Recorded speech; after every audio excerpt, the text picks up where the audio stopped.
Então vamos lá, bom dia para todo mundo. Vamos fazer a nossa revisão agora pré-quarentena, ou seja, todas as matérias que nós tivemos até a hora que nós paramos na quarentena. São 4 tópicos, basicamente. Vamos falar da avaliação pré-operatória, vamos falar de hérnias da parede, hérnias abdominal e terminamos com o nosso abdômen agudo, com a aula inicial do nosso abdômen agudo. Então, qual é o objetivo dessa revisão toda?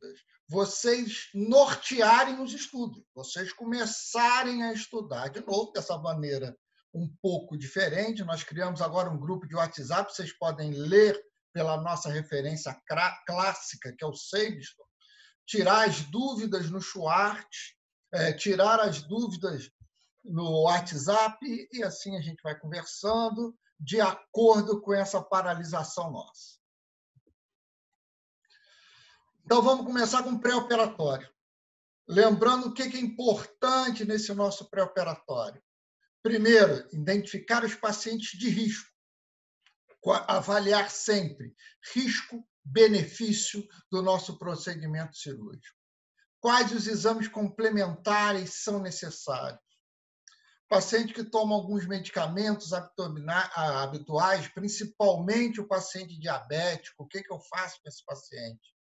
Pacientes desnutridos, risco de trombose venosa profunda, que é um risco inerente ao procedimento cirúrgico, analgesia e, finalmente, como nós realizamos uma cirurgia segura. Lembrando para vocês da avaliação pré-operatória, nosso objetivo não é vascular e descobrir uma doença que não existe. Isso que é um dado importante. A gente tem que avaliar as patologias que possam alterar a evolução normal do meu pós-operatório. Então, quais são as patologias que mais causam intercurso? Se ele não tem alguma coisa compensada, então ele é diabético, o que ele toma? Ele tem hipotiroidismo, ele tem cirrose. Então, isso nós temos que compensar e avaliar. Então, minha intenção não é descobrir uma nova doença, a não ser que essa doença ele não saiba e essa doença esteja descompensada e altere o prognóstico do meu paciente. Como é que eu avalio? Mais uma vez, é sempre história clínica e exame físico, são os dados mais importantes para o meu paciente. Inicialmente, nós temos a classificação de ASA, que é da Sociedade Americana de Anestesia, aonde ele faz uma quantificação bem grosseira, bem simples. E a gente divide nosso paciente em ASA de 1 a 6. O ASA 1 é o paciente rígido, é um paciente sem comorbidade.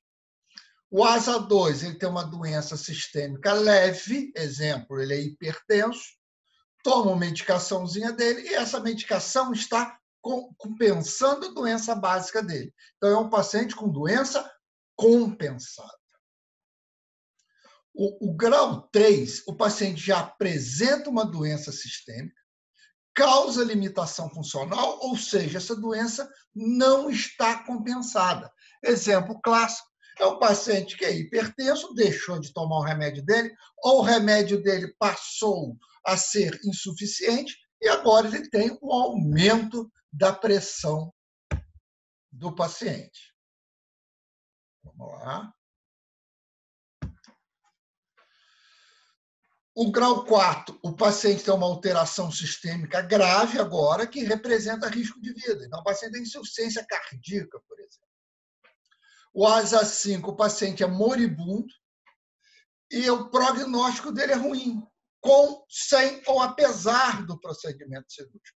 Então, era o paciente que agora ele tem edema agudo de pulmão. Ele chegou para ser com franca insuficiência respiratória, congestão naquele parênquima pulmonar, não consegue fazer troca gasosa. E ele tem uma úlcera perfurada. Olha que situação complicada. O ASA 6, finalmente, o paciente veio a óbito. E ele agora é doador de órgãos. Óbvio que eu quero operar o paciente sadio ou paciente sadio compensado. Então, ele tem uma doença sistêmica leve e ele está compensado com aquela patologia. Então, o ASA 1 e o ASA 2.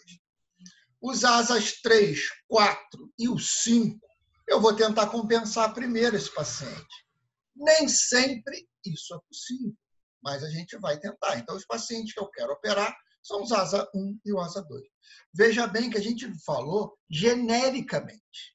A gente falou de pacientes com qualquer patologia. Então, inicialmente, como é que eu avalio meu paciente?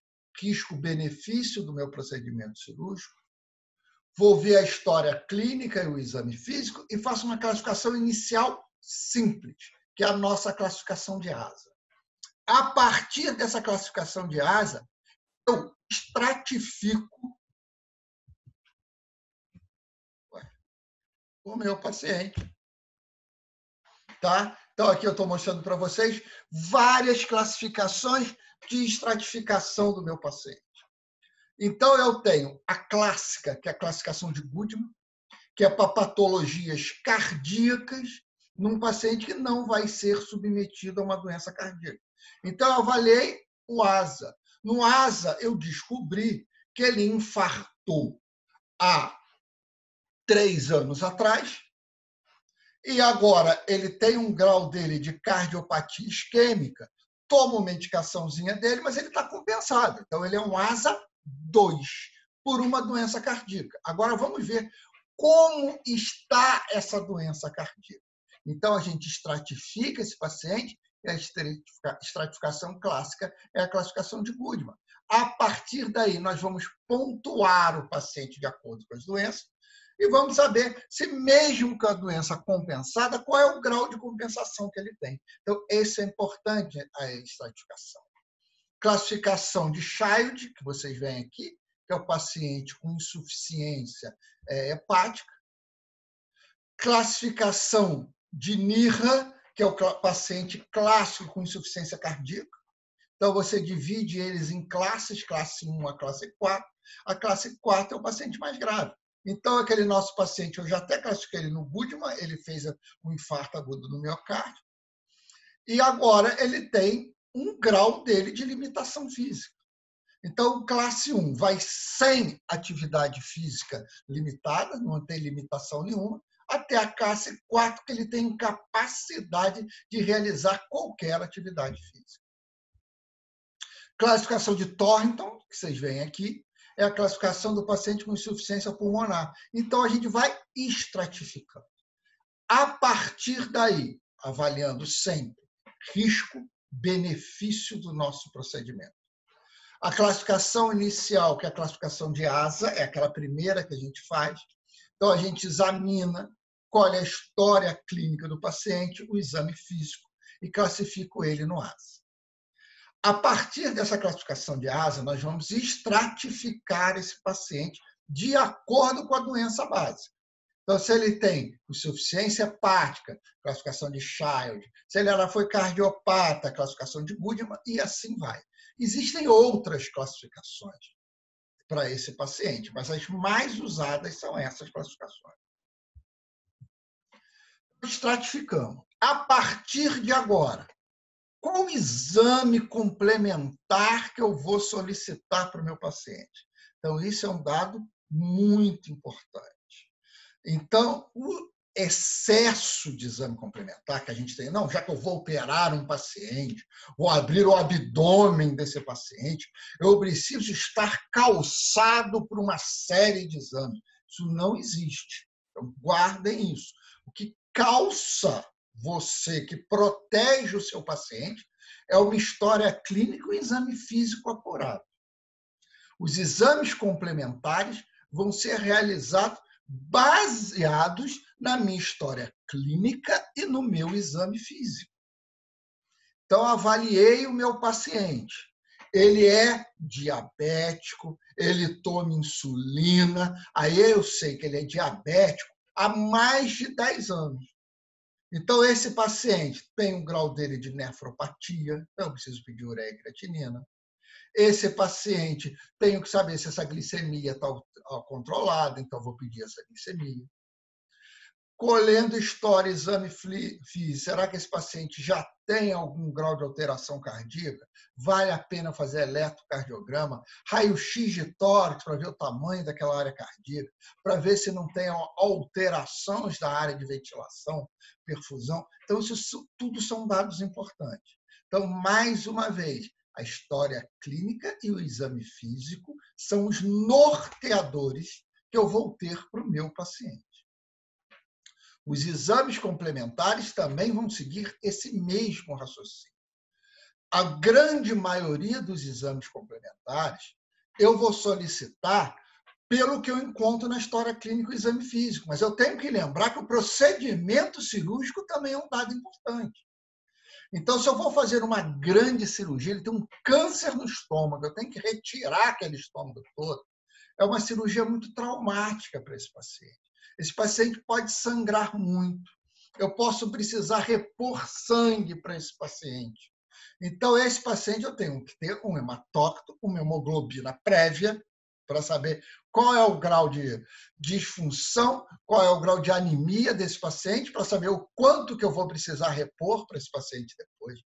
Eu vou precisar do tipo sanguíneo do meu paciente, do RH, para fazer o sangue compatível a ele. Então, isso tudo são dados importantes. O paciente tem um câncer gástrico, será que ele está se alimentando? É uma doença consumptiva. Vocês já aprenderam lá no 4º período da aula de cicatrização que eu preciso de albumina, senão eu não consigo cicatrizar esse paciente. Eu preciso de albumina para carrear esse paciente. É uma doença que consome.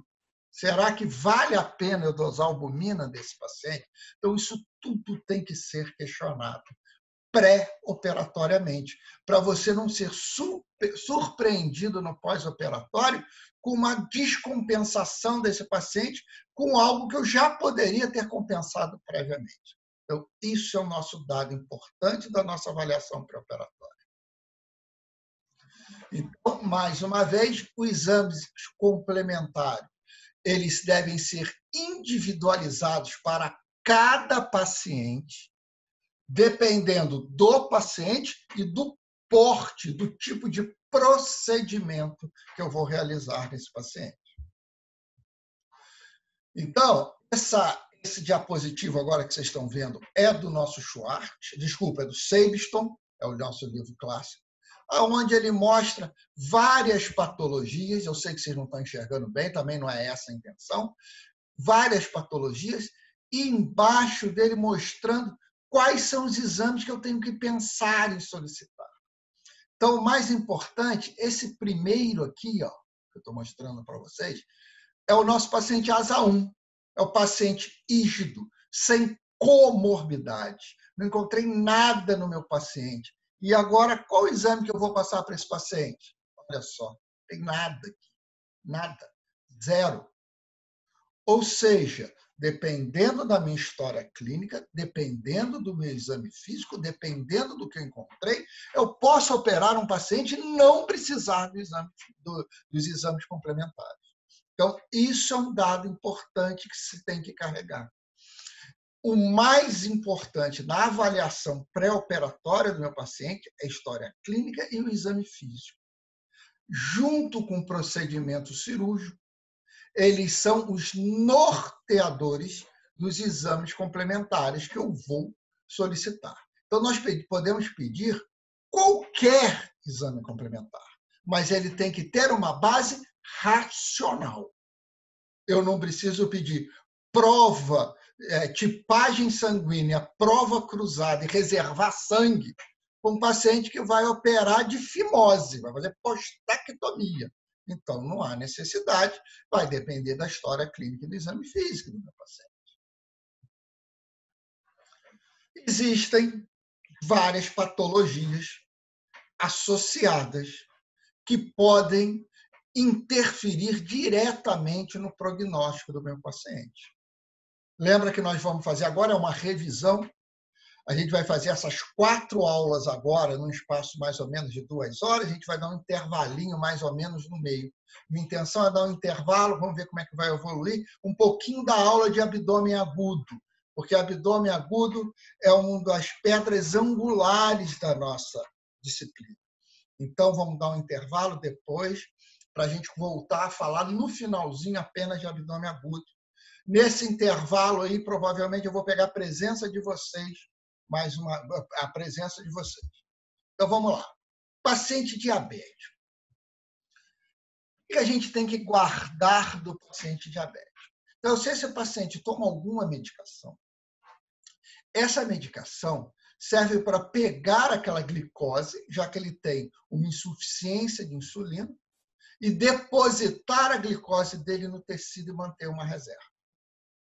Vocês lembram na aula de agressão cirúrgica, também lá do quarto período, que o paciente vítima de trauma, principalmente o trauma cirúrgico, ele vai evoluir com hiperglicemia e vai lançar mão de vários substratos, entre eles glicogênio, a própria proteína, ele quebra a albumina em vários aminoácidos, principalmente alanina e arginina, quebra gordura em ácido graxo, tudo isso para produzir mais glicose. E ele vai usar a nossa reserva glicídica também. O problema é como está essa reserva glicídica. Eu não sei, ele é diabético.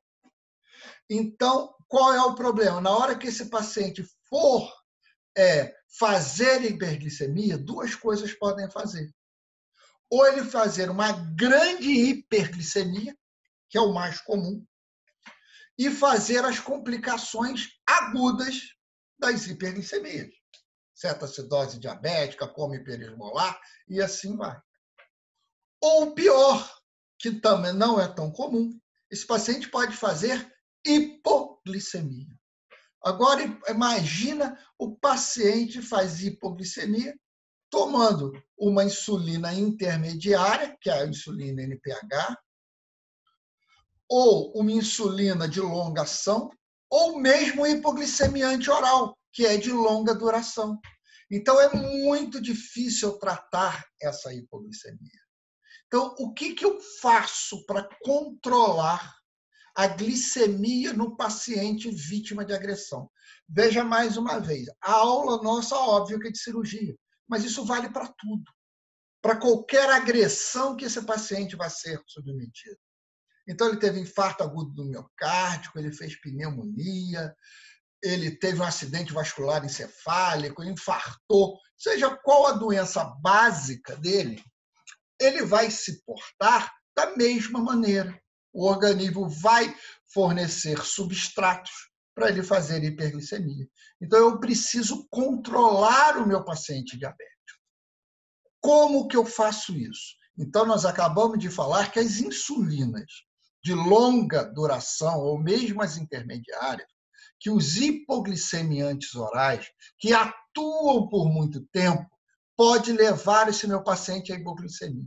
Então, a primeira coisa que eu faço, em torno de 24, 48 horas, que está na maioria dos livros, hoje se aceita 24 horas, a gente suspende todo e qualquer hipoglicemiante, seja insulina, seja oral, não importa, nós vamos suspender todos e vamos controlar esse meu paciente. Como que eu controlo? Através de glicemias capilares. Eu vou lá, furo o dedinho do meu paciente, vai sair aquela gotinha de sangue, eu coloco lá na nossa fitinha e vou medir a glicemia desse paciente. Se esse paciente tiver menos de 150, eu não vou fazer nada. Não preciso fazer nem insulina, nem hipoglicemiante oral, não preciso fazer nada para esse paciente. Por quê? Porque a glicose dele está tendendo à hipoglicemia. Muito pelo contrário. Eu tenho que avaliar se essa glicose estiver muito baixa, se eu não vou dar glicose hipertônica para o meu paciente para ele não fazer hipoglicemia. Então, você vai furando e vai fazendo essa glicemia. Pode ser de 2 em 2, 3 em 3, 4 em 4, horário, vai depender da condição clínica do meu paciente. E vou fazendo, de acordo com a insulina, de acordo com a glicose, eu vou fazendo insulina. Só que eu não posso fazer insulina, mesmo que ele previamente tomasse hipoglicemiante oral. Depois do pós-operatório, quando ele for para casa, a gente volta hipoglicemiante oral. Mas agora eu tenho que controlar num curto espaço de tempo, por causa dos hormônios da resposta endócrina metabólica ao trauma. Então, eu vou fazendo uma insulina de curta duração, que pode ser a insulina regular ou a lispro-insulina, que é de ação mais rápida, e vou fazendo, ó, como vocês vão vendo aqui, ó, de acordo com as glicemias. Eu quero manter sempre essa glicemia acima de 100, não ultrapassando 200. Esse é o valor ideal que eu tento manter essa glicemia. Óbvio que quanto mais próximo do 100, melhor é para o paciente, porém, muito próximo do 100, corre um risco maior desse paciente fazer hipoglicemia. Um pouquinho de antibiótico profilaxia agora, para vocês recordarem. Márcia, pode perguntar? Oi, claro que pode. Raíssa. Eu lembro que na aula você falou uma especificidade da metformina que tinha mudado. Antigamente era tudo 48 horas, hoje eles já aceitam 24 horas. Tá? Então, essa é a grande mudança que a gente tem. Nos pacientes que ficam com a glicemia um pouquinho mais alta, alguns autores já aceitam você fazer uma pequena dose da insulina NPH ou manter ele com uma dose menor de metformina por maior tempo e controlando com a insulina regular. Mas sempre o importante é o controle rigoroso. É isso que a gente tem que guardar. E a melhor maneira da gente controlar esse paciente é com glicemias capilares e a insulina regular. Na dúvida, a gente não faz nada de média, de longa duração. Mas existem já alguns protocolos que modificaram isso. Inclusive, tem isso no Sabeston. Depois vale a pena olhar. Eles fazem 1/3 da dose da NPH pela manhã nesses pacientes que estão sempre com a glicemia alta. Então, lembra que eu quero manter entre 100 e 200. A regular é muito espaço muito curto. Então, para não ficar furando meu paciente 3 em 3, 4 em 4 horas para colher esse exame, é abrir mais porta de entrada. Você entra com uma dose mais baixa, ultrapassa a margem de 3, 4, às vezes para 5, 6 horas, mas mesmo assim controla com a insulina regular. É essa que foi a mudança que houve. Mas ainda é a nível de protocolo, de guideline. Tá? O que tem que ficar para a gente mesmo, o importante, é o controle através de glicemias de rotina e de insulina de curta duração, ou lispro insulina regular. Ok? Respondido? Então, vamos falar agora um pouquinho sobre antibiótico. A gente tem a impressão que eu tenho 2 floras bacterianas na minha pele, no meu corpo. Uma está na pele, outra está no tubo gastrointestinal. Quando eu secciono a pele, as bactérias caem na corrente sanguínea. Isso aí é claro, isso é cristalino. E essas bactérias vão fazer bacteremia e são capazes de causar infecção à distância. Então, isso é um dado importante. A gente já sabe que o principal local capaz de causar infecção num paciente cirúrgico é a própria cirurgia. Lógico que eu tenho outros substratos. Então, ele tem uma prótese no colo do fêmur. Aquela prótese pode infectar e fazer osteomielite. Aquele paciente pode ter valvulopatia. Aquelas bactérias podem ir lá colonizar aquela válvula doente e o paciente fazer endocardite bacteriana. São algumas complicações. Mas, normalmente, esse paciente é isco e não tem comorbidade. Então, você faz um antibiótico voltado principalmente para a profilaxia da infecção cirúrgica, mais precisamente da ferida operatória. E a gente vai fazer antibiótico. Lembrando que as bactérias envolvidas são principalmente as das bactérias da pele e as bactérias do colo, sendo que as bactérias do colo são de maior virulência que as bactérias da pele. Primeiro, a gente vai classificar a nossa cirurgia do ponto de vista da contaminação cirúrgica. Nós temos as cirurgias limpas, que é aquela que única, não existe cirurgia estéril. A única bactéria envolvida é a bactéria da nossa pele. E, normalmente, os cuidados de asepsia, que vocês já aprenderam no 4º período, são insuficientes para eu diminuir muito o número de bactérias envolvidas, diminuindo a chance de infecção. Eu tenho as cirurgias potencialmente contaminadas, ou classe 2, são aquelas que eu entro com um novo contato, com novas bactérias, normalmente com outra cassividade. Aquela que eu abri o tubo gastrointestinal, abri a via biliar, normalmente quando eu entro em contato com uma nova cavidade. Desculpa. A cirurgia classe 2, que são as cirurgias contaminadas, aonde eu entro em contato com um grande número de bactérias, normalmente superior a 10 a quinta por milímetro cúbico, ou 100 mil bactérias. Aquela paciente que você lesou o colo, houve extravasamento da secreção fecal para dentro do peritônio. Aquele peritônio vai ser todo colonizado e, dependendo do grande de bactérias, predispõe à infecção. E, finalmente, eu tenho as cirurgias infectadas, também chamadas de sujas.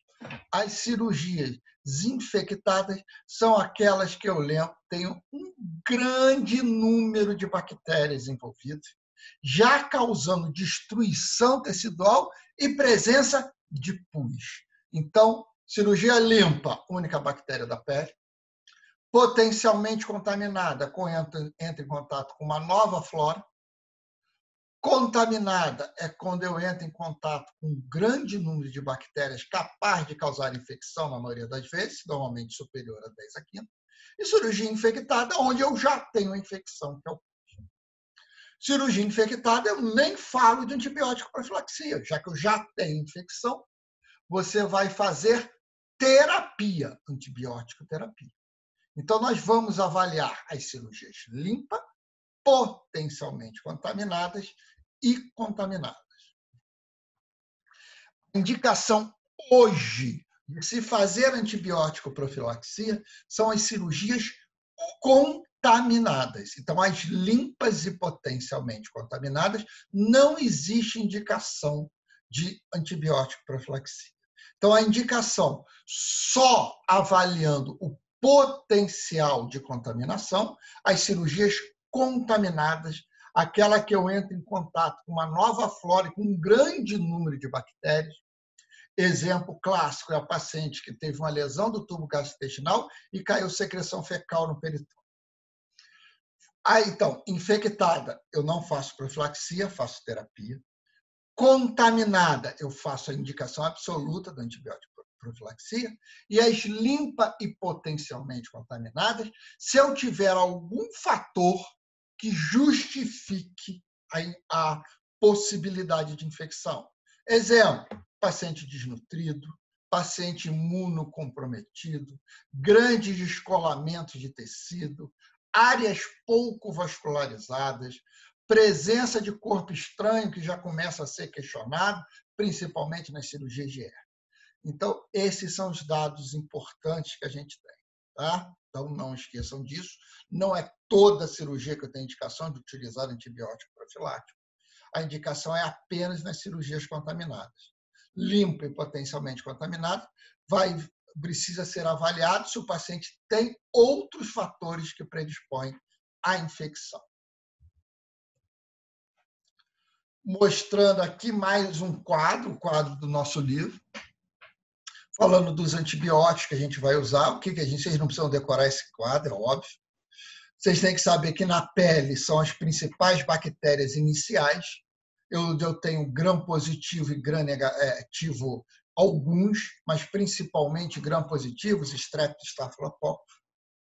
A droga de escolha é uma cefalosporina de primeira geração, que é a cefazolina. É uma droga bactericida que destrói a bactéria, concentra relativamente bem na pele. Quando eu abro o cólon, eu entro em contato com as bactérias mais temidas, que são os anaeróbios. E também eu tenho um número muito maior de gram-negativos. Nesses pacientes, eu deixo de fazer a cefazolina, porque ela não cobre principalmente para o anaeróbio, e vou fazer um outro antibiótico, que também é uma cefalosporina. No caso, uma cefalosporina de segunda geração, que é a cefoxitina, que ela tem, entre todas as cefalosporinas, o melhor espectro de ação para o anaeróbio. Como é que eu faço isso? O risco da infecção é o momento da cirurgia, quando eu abrir a pele, as bactérias caindo ali. Quando acontecer isso, eu tenho que ter um nível ótimo de antibiótico circulando para me ajudar ao meu sistema imune a destruir essas bactérias. Então, podem ser feitos de 30 minutos a 1 hora, só que hoje a maioria dos trabalhos já aceitam ser feitos na indução anestésica. Então, o paciente vai lá, acabou de anestesiar, o anestesista vai lá e faz um antibiótico profilático. À medida que a cirurgia vai sendo efetuada, aquele antibiótico vai sendo metabolizado e o nível sérico do antibiótico vai caindo. Então, a gente precisa repicar, fazer novas doses desse antibiótico durante o meu procedimento cirúrgico. Então, tanto a cefalotina, tanto a cefazolina quanto a cefoxitina, eu faço 2 gramas na indução anestésica. Depois eu vou fazer 1 grama a cada dobro da meia-vida. Tanto todas as duas, a cefazolina e a cefoxitina, têm uma meia-vida de 1h30. Então, eu faço mais 1 grama a cada 3 horas. Acabou a cirurgia, acabou o antibiótico. Quando eu mantenho, eu nunca ultrapasso 24, 48 horas. É o tempo máximo que eu mantenho esse antibiótico profilático. A grande maioria das cirurgias eu mantenho apenas durante o ato cirúrgico. O preparo de colo, que é aquilo que a gente falou que diferencia a contaminada da potencialmente contaminada. Imagina, eu vou abrir o colo, já transformei em potencialmente contaminado. Se cair secreção fecal, fezes formada no peritônio, eu tenho muita bactéria. Essa cirurgia vira contaminada. Então, há muito tempo foi discutido um preparo mecânico do colo, que tem o mesmo raciocínio da escovação das mãos. Tirar a flora transitória ou provisória do colo e parte da flora fixa. Também não consigo esterilizar o colo. Porém, o preparo do colo agressivo debilita muito o paciente, principalmente que eu tenho que limpar com diarreicos. Normalmente a gente faz um manitol que faz uma diarreia osmótica brutal. O paciente vai evacuar 3, 4, 5 litros de material fecal, junto com grande quantidade de líquido. Esse paciente desidrata muito, o abdômen distende, então você altera a mortalidade do seu paciente. E o detalhe, eu não consigo diminuir muito o número de bactérias. Normalmente, essas bactérias chegam em torno de 10 a nona. E já acabamos de falar que o capaz de causar infecção tem que ser superior a 10 a quinta. Então, eu continuo com um número grande de bactérias espoliando o paciente. Então, hoje, o preparo do colo é muito questionado. Então, o ideal hoje, a gente não faz um preparo agressivo, a gente faz uma limpeza mecânica desse colo. Então, a gente tenta tirar as fezes formadas. Então, você vai fazer um laxativo simples desse paciente, não muito agressivo, apenas para aquele colo ficar limpo. Não adianta que eu não consigo retirar em muito o número de bactérias. A avaliação nutricional é importantíssimo para o meu paciente. Lembrando que uma perda em torno de 5% em 30 dias, quer dizer, é uma perda nem tão significativa assim, há uma intensa depressão proteica e diminui a imunidade do paciente. Então, esses pacientes eu preciso avaliar se vale a pena ou não você repor nutricionalmente esse paciente. Um grande paciente que entra nesse questionamento são os pacientes oncológicos.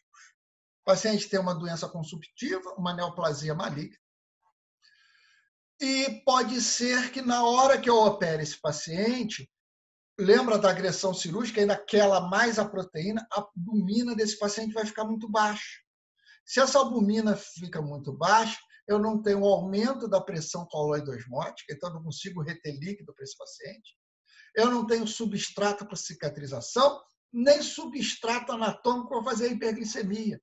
Então, você altera o prognóstico do seu paciente.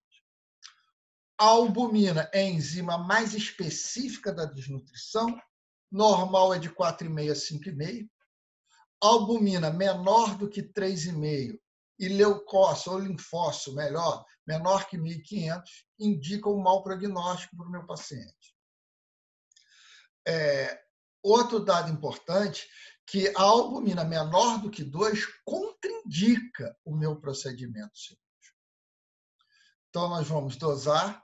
A albumina é a mais específica, ela é a que deve ser dosada.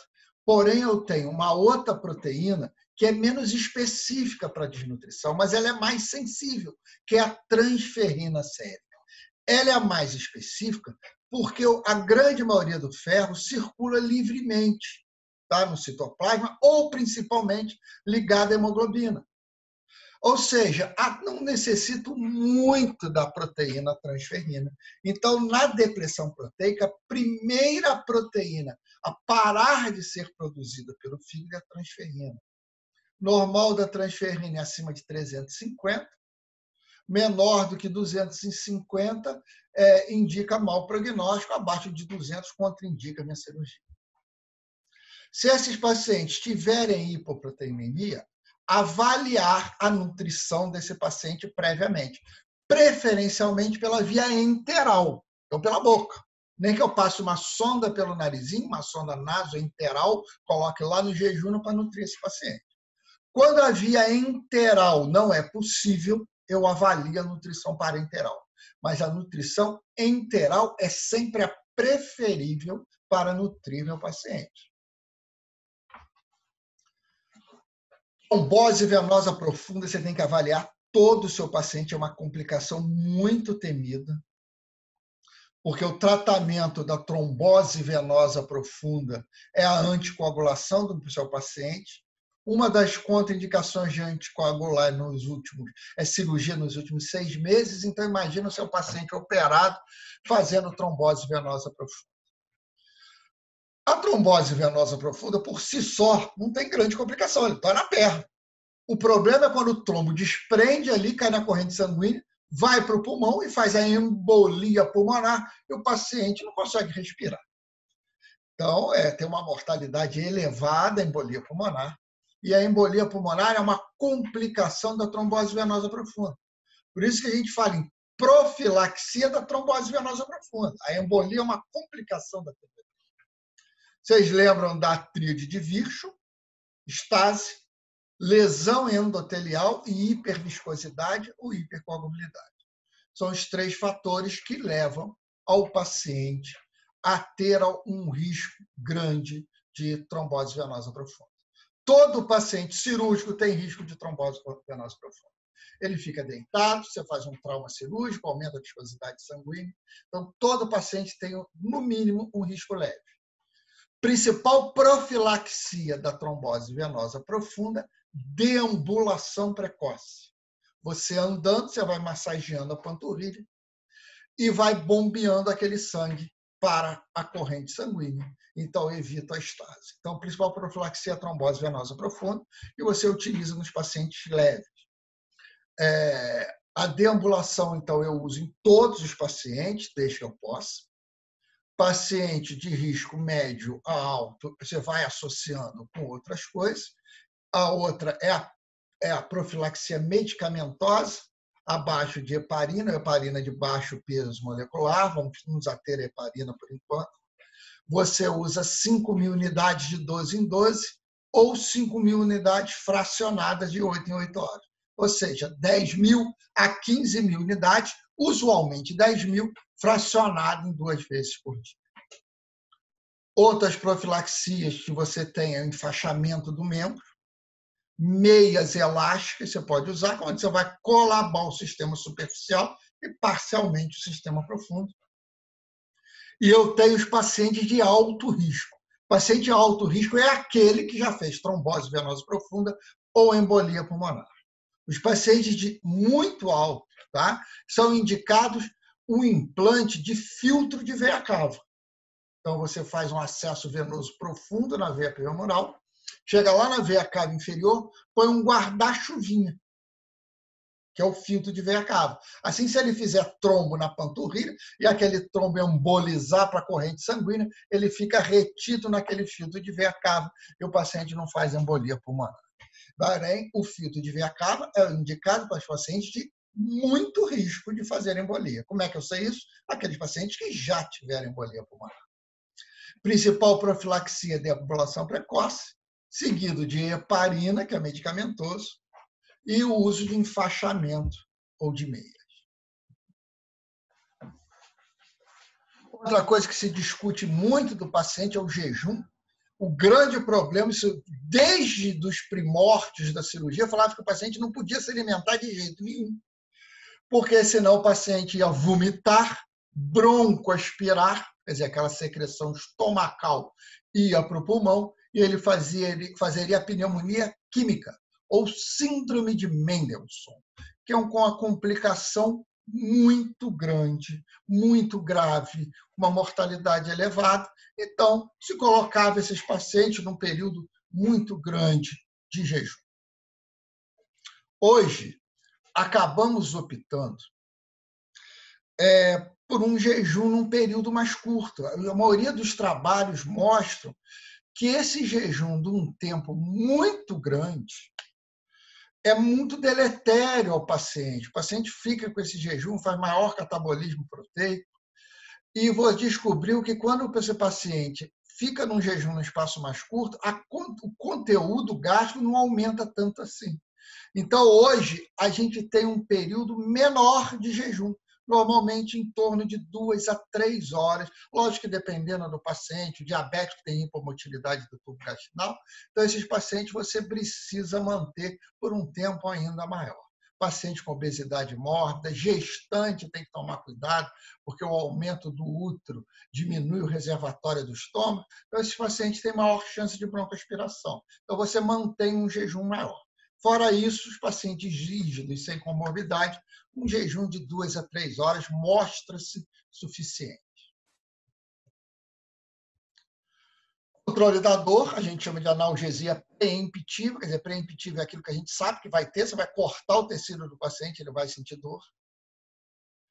O tratamento da dor começa antes da dor começar, o principal estímulo é a prostaglandina. Então, você tenta manter uma analgesia ideal para esse paciente, o máximo possível, começando antes da dor, ou então está acabando a cirurgia, o anestesista vai lá, já faz um analgésico para esse paciente, e você mantém regularmente esse analgésico no pós-operatório imediato. A analgesia eu vou dividir em 3 parâmetros. Primeiro, você começa com os analgésicos normal, de pirona, paracetamol, ou seja, com inibidores simples de prostaglandina. Normalmente, a gente faz de pirona 4-CCV de 4 em 4. Começa, então, a dor antes dele sentir a dor, quando ele está anestesiado. Depois, você associa um anti-inflamatório para esse paciente, que o anti-inflamatório também inibe a prostaglandina. Depois eu posso associar um opioide fraco, que é a codeína ou tramadol. Lembrando que os dois podem fazer alucinação. Então, você faz ou subcutâneo ou em doses mais baixas. A codeína só tem oral, né? Então isso vale mais que o cloridato de tramadol. E a analgesia mais forte é com derivados opioides. Então, você vai quantificar essa dor, o potencial dessa dor. O tratamento da dor começa com analgésico simples antes da dor começar. Mantém regular durante 24 a 48 horas e associa se for necessário. Nunca troca, associa. Então, você faz inibidor de prostaglandina, anti-inflamatório, opioide fraco, se for preciso, você chegou ao opioide forte. Ok? Então, foi nosso primeiro tempinho aqui, acabou. Agora nós vamos falar um pouquinho de hérnia. Vamos falar tanto de hérnias da parede, quanto as hérnias inguinais. E depois disso a gente vai fazer um intervalinho aí de uns 5 a 10 minutos para a gente tomar um cafezinho. E depois a gente volta com o final da aula, que é a aula de abdômen agudo.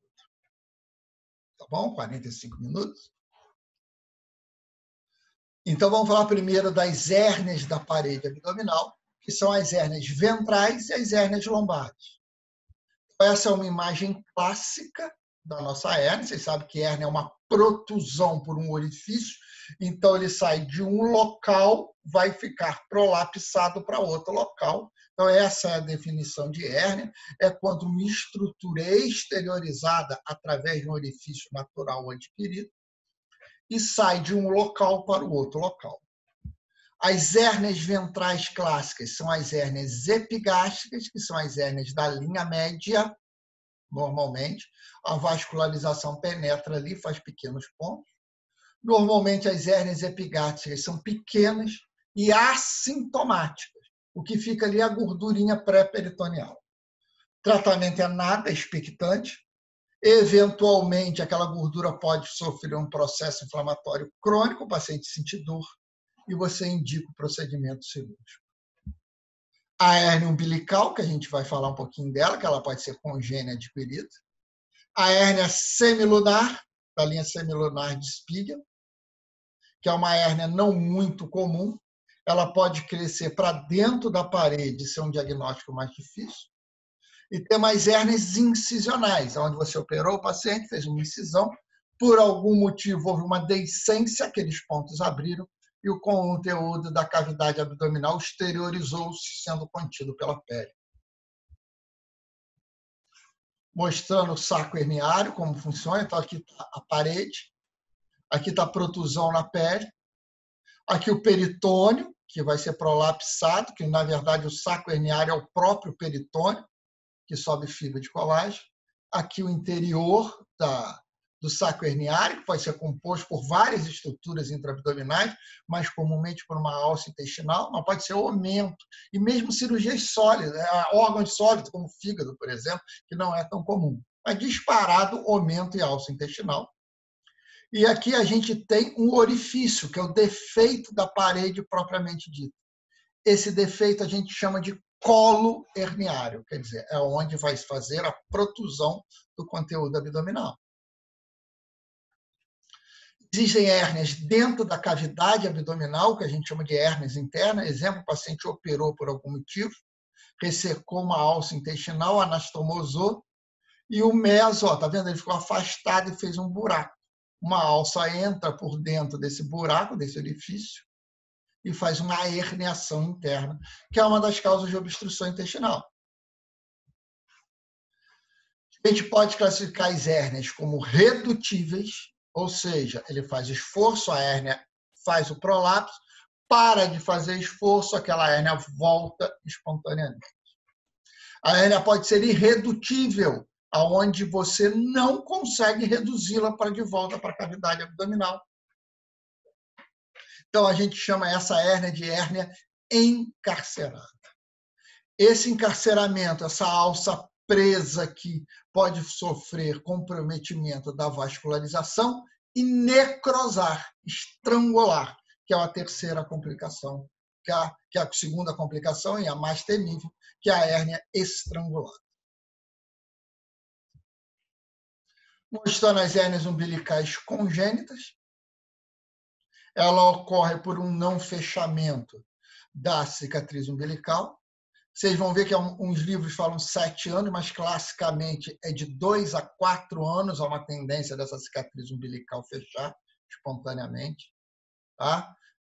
Normalmente, a maioria dos autores fala em 4 anos.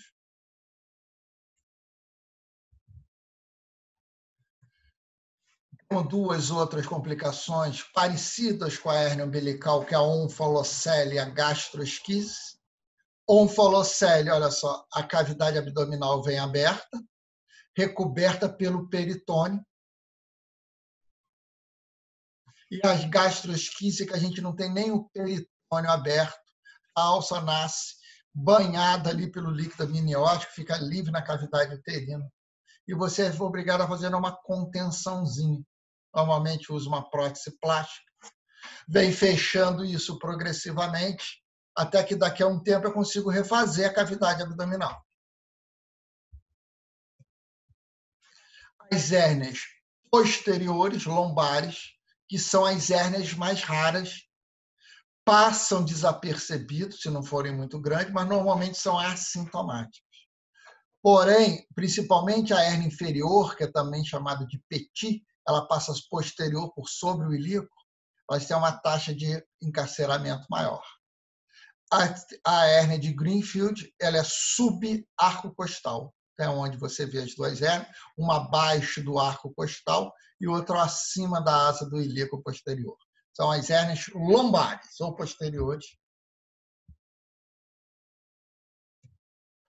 Uma hérnia rara, que na verdade não é uma hérnia abdominal, é uma hérnia perineal, comum em mulheres, principalmente multíparas, aonde esse orifício obturador, uma alça intestinal entra aqui dentro. Então, normalmente, a multípara sofre lesão desse períneo, esse períneo perde o tônus e uma alça entra ali dentro. É uma causa de estrangulamento. Então, normalmente, esse paciente, quando faz clínica, é porque essa hérnia estrangulou.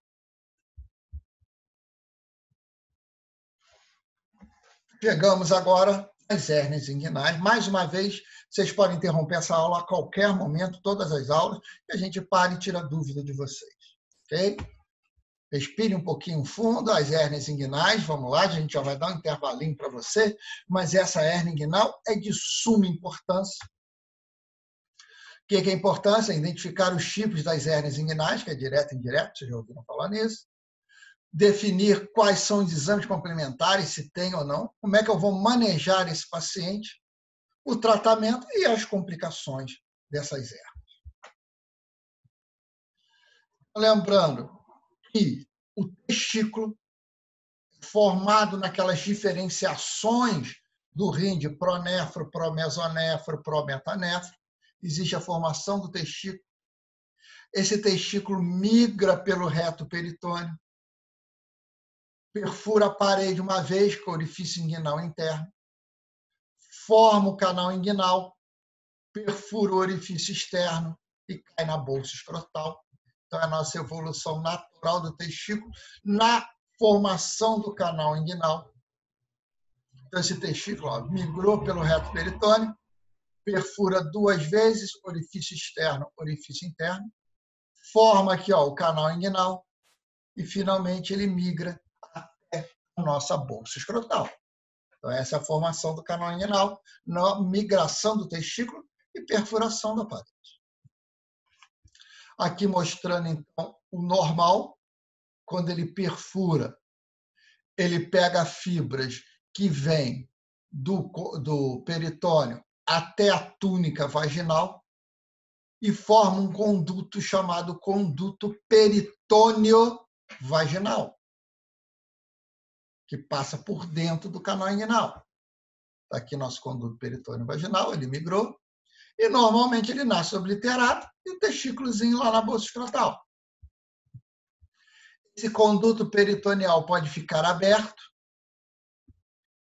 e forma a hérnia inguinal indireta, que se for até a bolsa escrotal, é a hérnia inguinal completa. Então, a hérnia inguinal indireta é uma hérnia congênita, formada pela persistência do conduto peritônio vaginal. Então, quando o testículo migrou, ele formou o conduto peritônio vaginal e esse conduto peritônio vaginal não fechou e permitiu a descida de um conteúdo abdominal para o canal inguinal. Então, é hérnia inguinal indireta. Eventualmente, esse conduto peritônio vaginal, olha aqui como é que ele está largo. Estão vendo? Está bem largo aqui, permite a passagem de uma estrutura intraabdominal.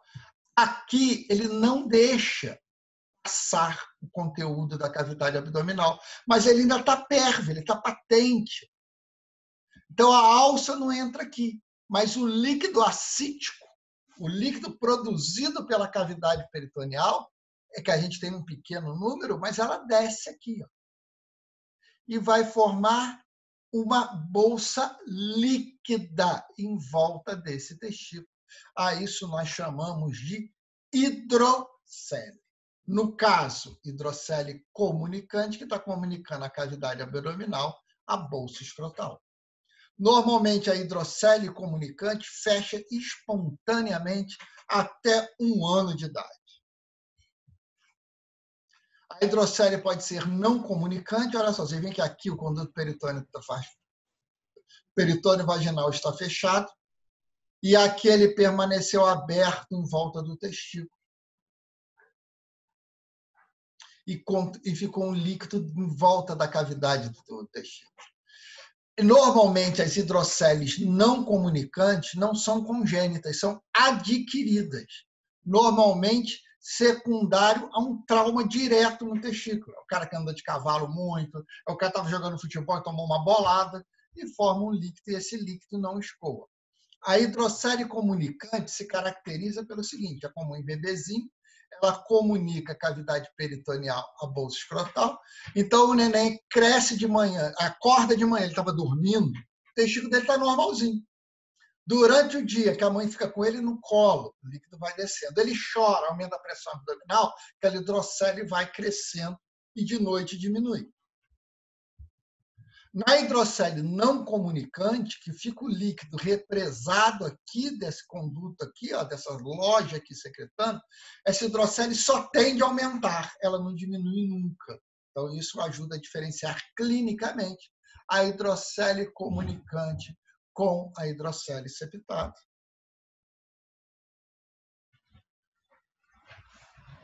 Eventualmente, esse conduto peritôneo vaginal pode fechar proximal e fechar distal, olha só, e ficar aberto só no terço médio. Isso a gente chama de cisto de cordão. Normalmente, se é achado, você vai lá na criancinha, palpa ele o testículo. Acima do testículo dele, parece que ele tem um segundo testículo. Isso se chama cisto de cordão. Não leva a grandes complicações, você palpa um cistozinho pequenininho. O tratamento é expectante na maioria dos casos. Se o paciente sente dor, se ele cresce muito, e se faz infecção secundária, que é raríssimo, aí você indica o tratamento cirúrgico. Vamos falar de novo, olha só. Nossa hérnia, abram a mente de vocês mais uma vez, agora é um ponto importante dessa nossa hérnia aqui. Então, vocês lembram que o testículo migrou, formou orifício externo, o interno, desculpa. Depois ele forma o orifício externo e caiu na bolsa escrotal e formou um canal inguinal. Quando ele migra nesse testículo, ele pega fibras do oblíquo externo e do oblíquo interno e forma um músculo chamado cremaster. Então, está aqui o músculo cremaster. O músculo cremaster, então, é um músculo do prolongamento desses músculos laterais do abdômen, que vão se estender até a bolsa escrotal. Aqui o cremaster. Dentro do cremaster migrou o testículo. Se migrou o testículo, os vasos que nutrem o testículo estão dentro do cremaster. Artéria testicular e as veias testiculares. E eu tenho ducto deferente. Então, são os conteúdos do meu cordão espermático. As veias testiculares, a artéria testicular e o ducto deferente. Então, vamos olhar um pouquinho mais. Eu peguei o meu canal inguinal. Olhem esse desenho aqui do meu canal inguinal. Deixa eu me abaixar aqui um pouquinho. Ó, essa imagem. E aqui é o canal inguinal. Aqui está o músculo cremaster, ó, rebatido aqui, caindo na bolsa escrotal. Aqui migrou no meu testículo. Aqui dentro, está aqui, ó, veias testiculares, artéria testicular e o ducto deferente. Migrou e caiu aqui. A parede de cima, quer dizer, é um tubinho. Vamos abrir a parede de cima, que é o que ele fez aqui, ó. É a poneurose do músculo oblíquo externo. Aquela aqui.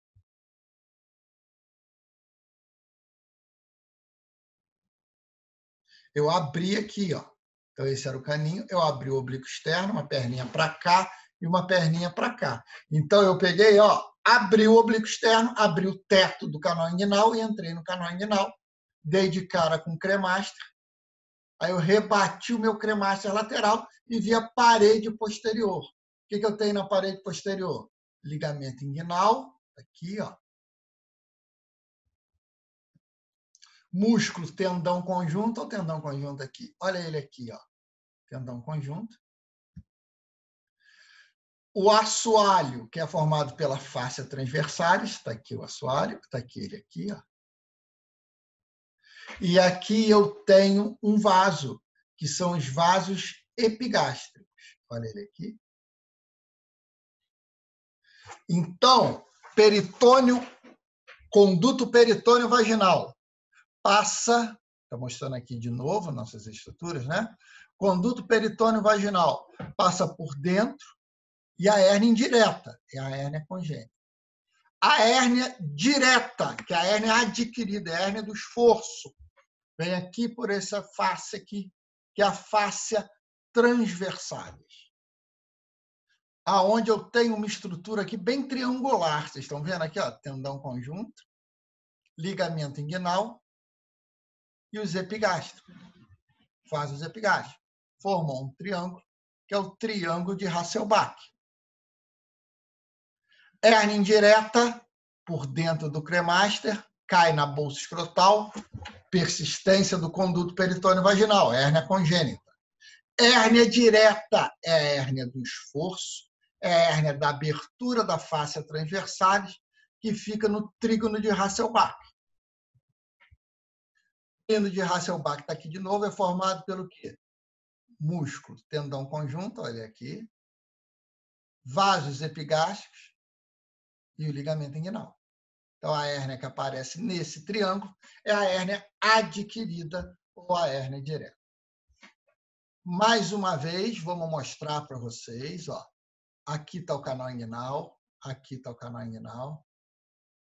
Abrir o oblíquo externo. Vamos fazer uma incisão aqui. Então, eu fiz uma incisão aqui, ó. Abri o oblíquo externo. Ó, um pedaço do folheto para cá, um pedaço do folheto para cá. De cara, eu vejo o ligamento inguinal, também chamado de pulpar, tá aqui, ligamento inguinal. Medial, tendão conjunto. Olha o tendão conjunto aqui, ó. Olha o tendão conjunto aqui. E aqui eu estou mostrando um saco herniário, ó, saco da hérnia. Ó. Essa hérnia está passando entre os vasos epigástricos, ligamento inguinal e tendão conjunto, num triângulo. Então, é uma hérnia direta, é uma hérnia adquirida. Mostrando agora. Então, nós já vimos a hérnia indireta, persistência do conduto peritônio vaginal, ela pode chegar à bolsa escrotal. É a hérnia congênita. E eu tenho uma hérnia direta, que é a hérnia do esforço, que aparece no meu triângulo de Hasselbalch, lá na face de transversalis. A hérnia que chega na bolsa escrotal é a hérnia indireta. A hérnia direta não consegue chegar na bolsa escrotal. Por quê? Porque ela está fora do cremastro. Porém, ela consegue descer e entrar no anel femoral e formar a hérnia femoral. Então, a hérnia ingno-escrotal é uma hérnia inguinal indireta que desceu. A hérnia femoral é uma hérnia direta que desceu. Professor. Oi. Mas a hérnia indireta, ela só se manifesta como hidrocele? Não, são coisas diferentes. Hidrocele é uma coisa. Hérnia inguinal completa é outra coisa. Vamos voltar ao desenho aqui. Ó. A hérnia, as duas são a mesma gênese. O conduto peritônio vaginal não fechou. Não é isso? Uhum. A hérnia tem que ter conteúdo. Então, a alça entrou ali. Mas, às vezes, esse conduto, quando forma, ele não é largo assim. Ele não deixa a alça passar. Ele fica fininho. Olha só. Em vez de passar uma alça, ele passa líquido só. O líquido da cavidade peritoneal. E chega no testículo. Aí a gente chama de hidrocele. Então, a hérnia e a hidrocele comunicante, ela tem as mesmas gêneses. Elas são congênitas. Elas são pela persistência do conduto peritônio vaginal. Qual é a diferença? A hérnia deixa passar uma estrutura da cavidade abdominal. A hidrocele não deixa, porque ela é muito fininha. Então, ela só passa o líquido, só passa água. Por isso que tem esse nome hidrocele. Entendi. Entendeu? Entendi. Obrigado. Exato. Continuando. Então, vamos lá. Hérnia inguinal direta é a hérnia adquirida pela fraqueza no triângulo de Hasselbalch. Olha ele aqui. Que aparece abaixo do vaso epigástrico, ligamento inguinal, tendão conjunto. É uma hérnia adquirida. Pode ter déficit de síntese de colágeno, mas normalmente é hérnia de esforço. O cara fez esforço, aquilo ali abriu. Hérnia indireta. Ó, o músculo cremaster aqui, ó. Eu abri o cremaster, entrou aqui, ó, o saquinho aqui, ó, dentro, tá? É a persistência do conduto peritônio vaginal. Aí a gente sempre fala que na mulher a gente não chama de conduto peritônio vaginal, porque não tem testículo. Como é que o testículo mudou? A mulher, o que tem ali dentro é o ligamento redondo do útero. O ligamento redondo passa ali por dentro e forma um canal chamado canal de Nuck. Mulher não tem cremaster. Isso é um dado importante. Mas por curiosidade para vocês. Então, olha só. Eu tenho dois tipos básicos de hérnia. Hérnia indireta e a hérnia inguinal direta. A hérnia indireta é mais comum. Ela é uma hérnia congênita, persistência do conduto peritônio vaginal. Então, ela é mais incomum em criança e adulto jovem. Frequentemente, ela é sintomática. Por quê? Porque o conduto peritônio vaginal é muito pequenininho, então encarcera mais. E é mais comum no homem. A hérnia direta é menos comum. É mais comum no idoso e na mulher. E são as hérnias de esforço, são as hérnias adquiridas. A hérnia direta não chega na bolsa escrotal nunca. Ela vai se transformar na hérnia femoral. Que é a hérnia femoral, mais uma vez, que é uma descida da hérnia direta pela fragilidade da face transversal, no triângulo de Hasselbalch. Mostrando aqui, ó, o orifício femoral abaixo do ligamento inguinal. Ele passa por baixo do ligamento inguinal. Como é que eu examino o paciente? Lembrando, mais uma vez, o exame físico do paciente com hérnia, o paciente fica em pé na sua frente, você fica normalmente sentada no papel de examinador. O paciente fica em pé porque assim aumenta a pressão intraabdominal, é mais fácil a hérnia prolapsar. Faço a manobra de Valsalva, deixa eu subir aqui de novo. Ou seja, manda ele fazer um esforço abdominal, seja com tosse, seja soprando quando o dorso da mão, para aumentar a pressão intraabdominal.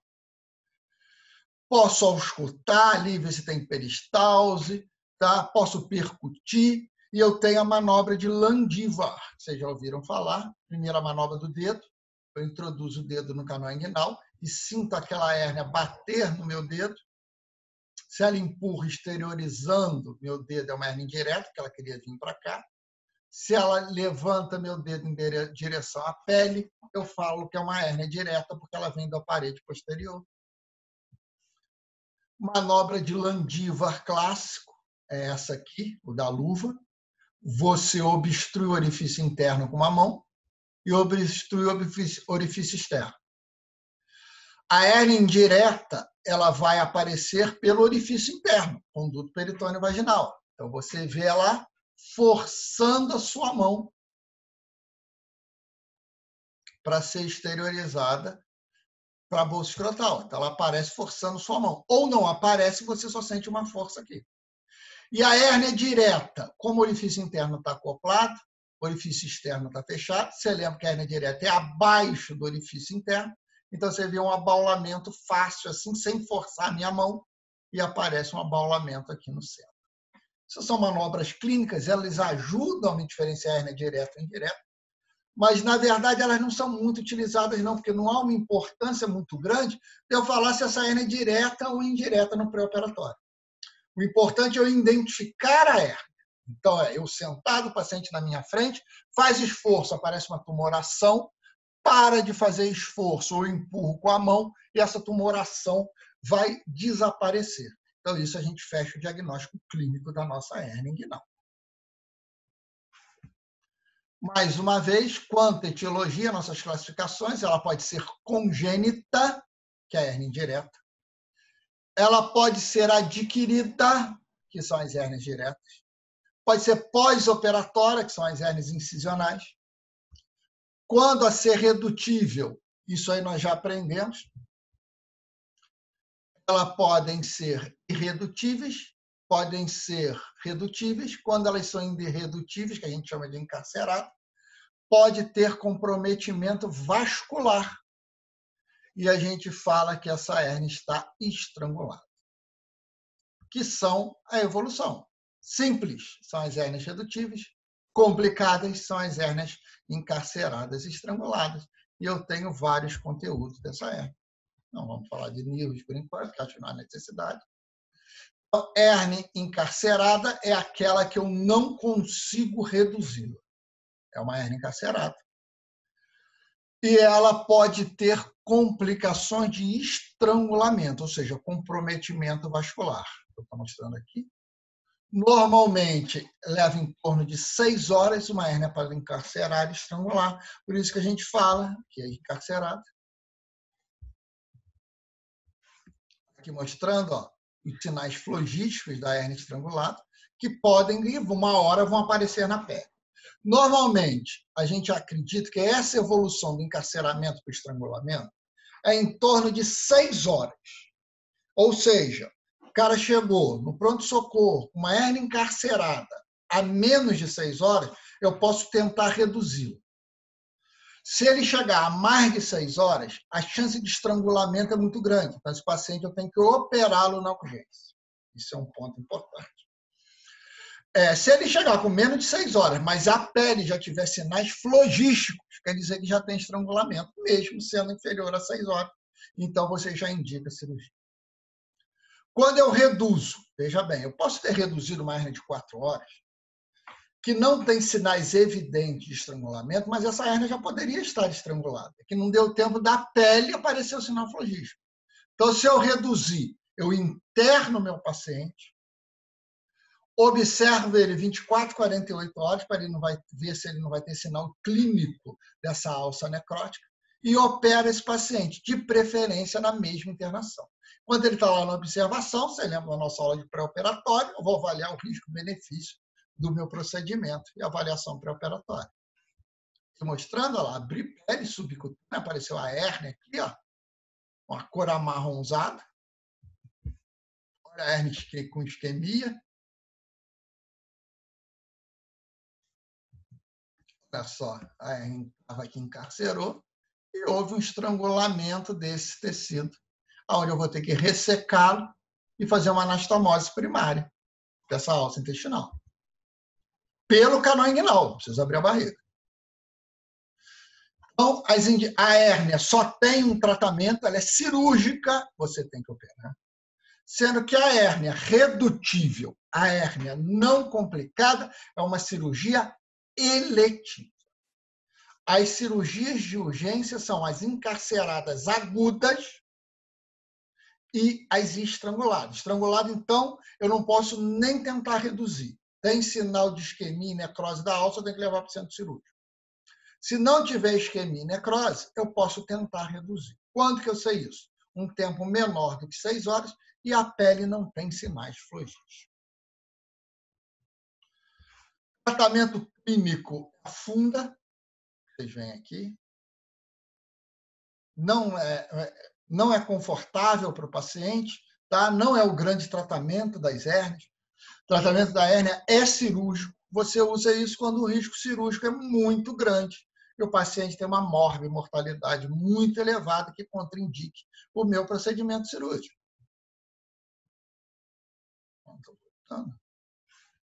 Temos várias técnicas para fazer, só para vocês terem uma noção. O tratamento da hérnia está aqui, ó, o saco herniário, vocês estão vendo ele aqui. Você faz uma ligadura do saco herniário simples e fica um buraquinho lá. Na criancinha, que tem aquelas classificações de NIROS, que vale a pena vocês olharem depois, tá? O NIROS 1, que só tem um conduto, você não precisa dar ponto nenhum, a partir daí você tem que fechar o buraco que ele deixou. Mostrando aqui, ó, o saco herniário, uma hérnia que aparece por baixo do cremácio, então é uma hérnia direta. Você faz a ligadura. Quando eu tenho um defeito da parede posterior, exemplo, nas hérnias adquiridas lá no triângulo, eu tenho várias técnicas, só para vocês saberem. A primeira e mais usada foi a técnica de Bassini, onde não tem um defeito aqui, ó, na faixa transversalis. Então, ele pega o tendão conjunto e sutura aqui nesse meu ligamento inguinal. Então, eu pego isso aqui, ó, e junto. E eu vou cobrir a face transversalis. Mostrando aqui, ó, tendão conjunto, ligamento inguinal, ele dá um pontinho e junta essas estruturas, ó, o triângulo de Hasselbalch está aqui, ó, e ele fecha esse segmento. Técnica de Bassini. Técnica de McVeigh é para hérnia femoral, então eu não ligo no ligamento inguinal, eu ligo no ligamento pectine aqui embaixo. Liechtenstein, que todo mundo já ouviu falar, é da tela. Liechtenstein é igual Bassini, junto tendão conjunto com ligamento inguinal, só que eu coloco uma tela aqui no meio. É a taxa que menos recidiva tem, porque não fica tenso, porém é uma taxa com maior complicação, porque a tela que eu utilizo é um corpo estranho. Mostrando aqui, ó, tendão conjunto, ligamento inguinal. No Bassini eu venho aqui e suturo. Ele pode ficar tenso e romper. No Liechtenstein eu implanto uma tela, juntando as mesmas estruturas. Cirurgia laparoscópica, que é um grande avanço na medicina, foi os procedimentos laparoscópicos. A recuperação do paciente é muito maior, o retorno das atividades do paciente é muito maior, mas é uma cirurgia muito maior também, que você tem que fazer anestesia geral no seu paciente, a via de acesso é intracavitário, então eu tenho uma morbimortalidade do procedimento maior que nas técnicas convencionais. Porém, a laparoscópia, o paciente retorna às suas atividades muito mais precoce, mostrando ter uma grande vantagem. Mostrando a via laparoscópia, normalmente utiliza-se a tela dentro da cavidade abdominal. E operou implantando a tela por dentro da cavidade abdominal. Não precisamos saber. Tem algumas características para vocês saberem que a hérnia é por deslizamento. Lembra que eu falei que tinha um saquinho herniário? Essas hérnias por deslizamento, o saco herniário é o peritônio. Algumas estruturas da cavidade abdominal não são recobertas pelo peritônio. Exemplo, bexiga, o septo do lado direito, o sigmoide do lado esquerdo. Então, você passa a ter um conteúdo herniário onde eu não tenho saco. Ele é formado somente pela víscera. A víscera desliza para dentro do canal inguinal. A importância disso é que quando eu for abrir esse saco herniário, sem querer, eu posso abrir o seco, por exemplo, que igual vocês estão vendo no desenho aqui. Aqui mostrando uma hérnia que teve um apêndice inflamado dentro dele. Foi a primeira apendicectomia descrita por Amiande e recebeu o nome dele, isso é só para vocês saberem. Tá? Hérnia de Amiande, então eu tenho um apêndice lá dentro. Então, epônimo. Hérnia de Richter, que você pensa assim, a hérnia encarcerou, ele vai evoluir para obstrução intestinal. Vamos dar essa aula de obstrução. Por quê? Porque a alça vai acotovelar lá dentro.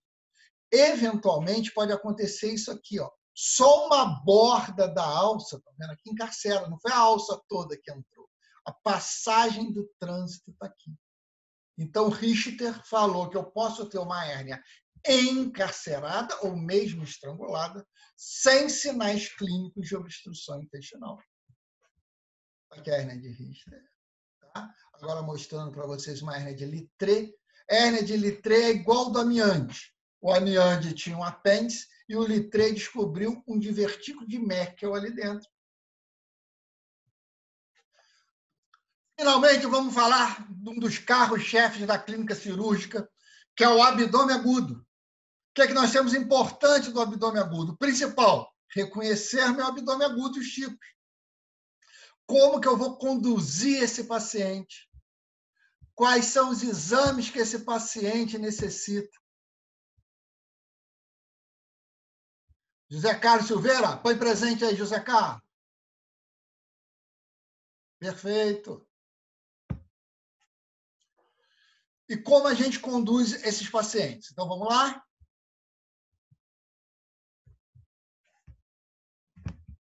Segundinho que agarramos aqui. Tá. Nós temos basicamente 5 tipos de abdômen agudo. Então, vamos fazer um resumo bem claro. Depois vocês vão olhar no livro de vocês, que é o Sabiston, e a aula foi a professora Aline que deu essa aula para vocês. Vejam na aula da professora Aline também. Nós temos basicamente 5 tipos de abdômen agudo, com características que têm muitos pontos em comuns, mas muitos pontos que diferenciam entre eles. Os abdômenes agudos mais comuns são os inflamatórios, exemplo é a apendicite, obstrutivo, hérnia encarcerada, que a gente acabou de falar, perfurativo, que é uma perfuração de uma víscera de grosso calibre, mais comum de uma úlcera péptica perfurada. Abdômen agudo hemorrágico, onde eu tenho sangramento para dentro da cavidade abdominal, exemplo clássico, prenhete tubária. E o abdômen agudo vascular, que é o infarto mesentérico. Então, vocês têm infarto agudo do miocárdio, eu tenho infarto intestinal também. Eles têm algumas coisas que caracterizam, basicamente, o tipo da dor e o tempo de evolução.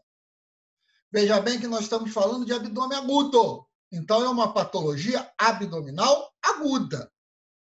O abdômen inflamatório, ele é insidiosa e progressiva. Lembra da apendicite? A dor que começou no epigástrico, mesogástrico, foi lá para a região periumbilical e localizou na fossa ilíaca direita. Então, é uma dor tipo migratória, uma dor lenta, progressiva. Por isso que o tempo é longo. Mas veja bem, é longo para uma coisa que a gente chama de abdômen agudo. Então, esse tempo dessa migração dura em torno de 48 a 72 horas. Abdômen agudo. Característica da obstrução é cólica. Se obstruiu a alça, ela vai aumentar a peristalse, o paciente vai sentir cólica. Aí esse sim é variável. Por que variável? O paciente pode não sentir nada e, de repente, obstruir o intestino dele, exemplo, por um corpo estranho. Ele comia cabelo, até que uma hora aquele cabelo todo saiu do estômago, que chama tricobezoar, e obstruiu uma alça de tripa fina. Aí ele fez um quadro agudo e antes não sentia nada. Ele pode ter um tumor de intestino, esse tumor veio crescendo lento, progressivo. Ele tem 2 anos que ele sente cólica no abdômen. Até que agora esse tumor cresceu tanto que ele fez obstrução total e a clínica tornou-se exuberante. O abdômen agudo perfurativo, súbito, difuso, precoce e curto. Imagina se ela está lá comendo, faz um buraco no seu estômago, cai ácido clorídrico na cavidade abdominal, você sente uma dor intensa, rápida, um espaço curto de tempo. Hemorrágico, sangue, sangrou para dentro da cavidade peritoneal. Então, é a nossa tubária que rompeu, é um aneurisma abdominal que rompeu, caiu sangue na cavidade. Sangue irrita pouco, guardem isso. Então, a clínica do abdômen agudo é pobre, é fraca. O sangue caiu lá e não irrita muito. O que vai me chamar a atenção no abdômen hemorrágico? O sangramento, a hipovolemia, o choque hipovolêmico, a hipotensão. Isso que me chama a atenção no espaço curto. E o vascular é o infarto. Então, é analogia com o infarto do miocárdio. O paciente sente uma dor abdominal súbita, intensa, porque isquemia e necrosou naquilo tudo, e com uma clínica exuberante e um tempo muito curto, porque o sangue acabou agora na alça intestinal e ela está morrendo. Então, essas são as características clínicas quanto ao tempo de evolução e a dor dos nossos abdômenes agudos. E aqui nós mostramos nesse quadro as principais etiologias. Inflamatório, disparado, apendicite e colecistite. Aí vem diverticulite, doença inflamatória pélvica, entre outros. Mas disparado, apendicite e colecistite são as 2 principais causas. Obstrutivo, aderência, que muitos chamam de brida também, só que teoricamente brida seria congênita, mas aderência é um preço que a gente paga pela cirurgia, uma alça grudou na outra, ou um processo inflamatório na barriga, aquela alça, aquela retinha cotovela, e faz um quadro obstrutivo naquele. Outro, hérnias da parede, onde disparada mais comum é a hérnia inguinal, as hérnias internas e os tumores. Perfurativo, disparado, úlcera perfurada é a principal causa. Lógico que eu tenho outro, como doença inflamatória pélvica, perfuração por corpo estranho, mas a doença ácido péptica aí se destaca como uma das principais causas de abdômen agudo perfurativo. O abdômen vascular, que o nome já fala, é o infarto mesentérico. Nós vamos ter aula disso. Temos o infarto intestinal e tem uma isquemia intestinal. Para vocês fazerem a analogia, é semelhante ao infarto do miocárdio e a angina ou isquemia crônica do miocárdio. Então, você tem esse quadro também no abdômen agudo intestinal. Hemorrágico, mais comum, tubária roupa, cisto, ruptura de aneurisma, que hora entra, hora não entra, mas hoje voltou a fazer parte. Então, são as principais causas do abdômen agudo hemorrágico. Sangramento. O que é importante na anamnese do meu paciente? Características da dor.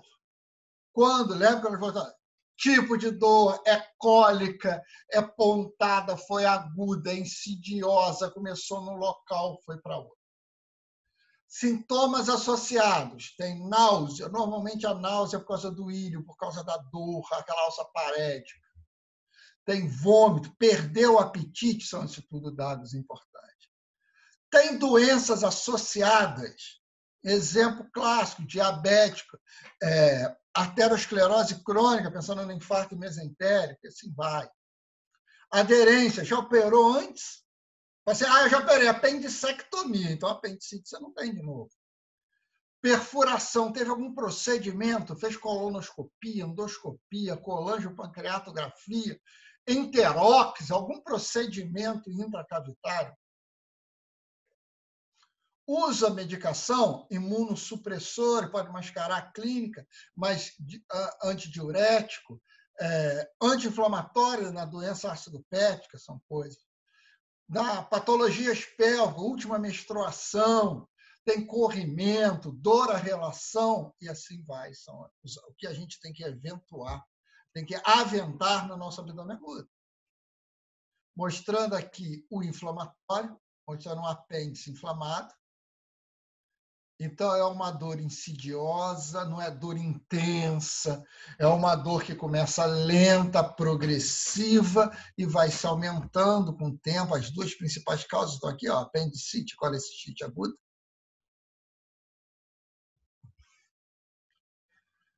O abdômen agudo obstrutivo, que é a grande característica, a dor cólica, pode ter a complicação aqui, que é o estrangulamento. Está vendo uma alça necrótica? Corpo estranho, uma retirada de corpo estranho de dentro da alça, volvo de sigmoide, então são tudo causas de obstrução da nossa alça intestinal. Vamos ter uma aula específica de cada um desses abdômenes agudos, vocês já sabem disso. O abdômen agudo perfurativo, disparada que é a principal causa, uma úlcera, principalmente de duodeno, que é o local mais comum de ter uma úlcera. Tá? E o achado é o pneumoperitônio, que eu vejo melhor no raio-x, mas o exame de maior acurácia TC, então uma dor aguda, espaço curto de tempo, aqui o raio-x mostrando o pneumoperitônio.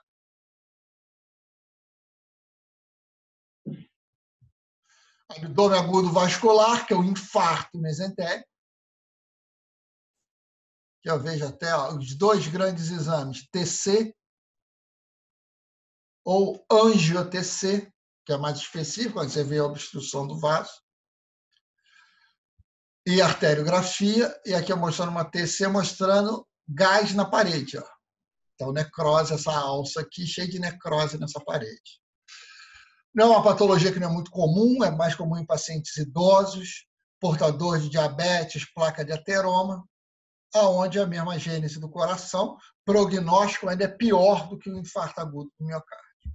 Lógico que também, como infarto agudo do miocárdio, depende da extensão e do acometimento. Hemorrágico, aqui mostrando uma tubária na trompa. Uma gravidez numa trompa, aqui está o útero, a trompa gordinha. Aqui não dá clínica, isso foi achado. E aqui, um aneurisma um pouco acima da bifurcação da ilíaca na nossa aorta abdominal.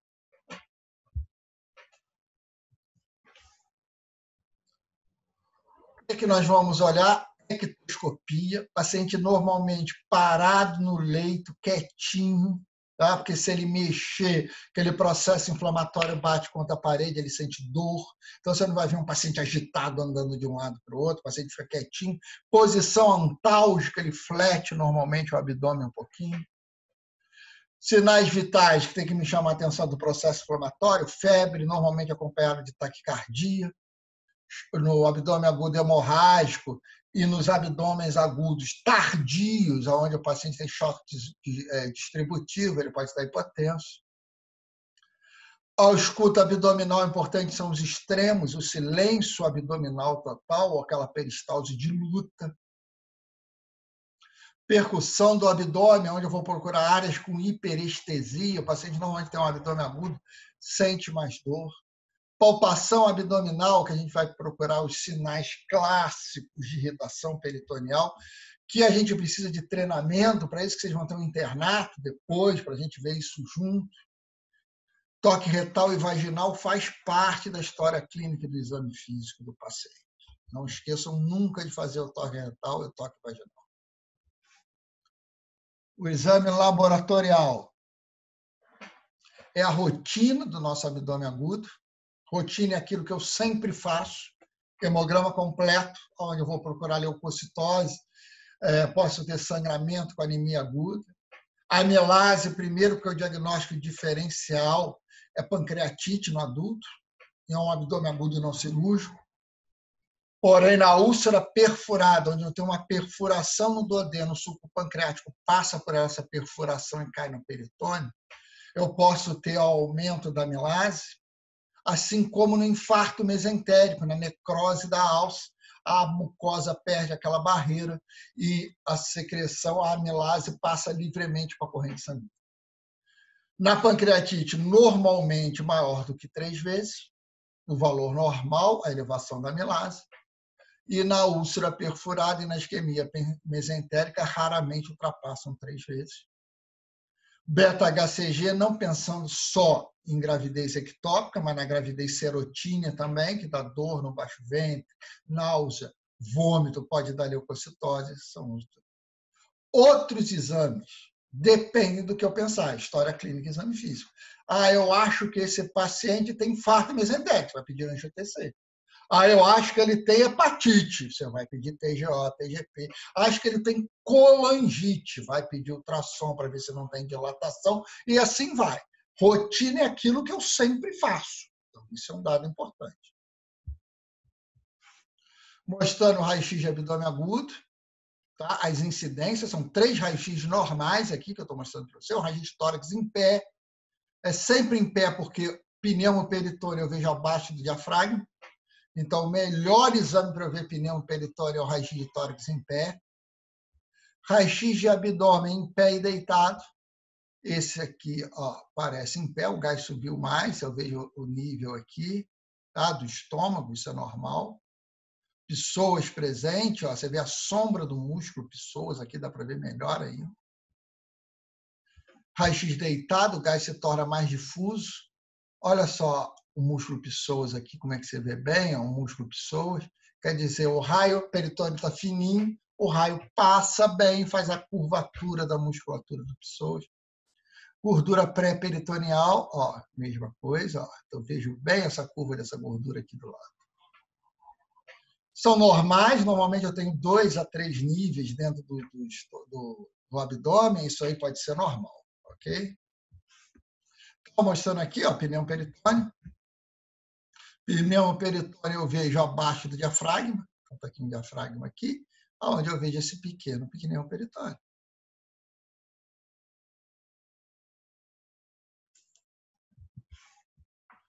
Raio-x de abdômen, mostrando para vocês a imagem do empilhamento de moeda, isso é intestino delgado é mais no centro. Então, eu vejo aquelas alças coniventes, a musculatura circular da alça intestinal vai se tornando destacada, parecendo um monte de moedinha, isso quer dizer paresia, parestesia. Uma dilatação de colo, o colo é mais a periferia, não aparece grandes dilatações, o colo normalmente tem mais dilatação que o delgado.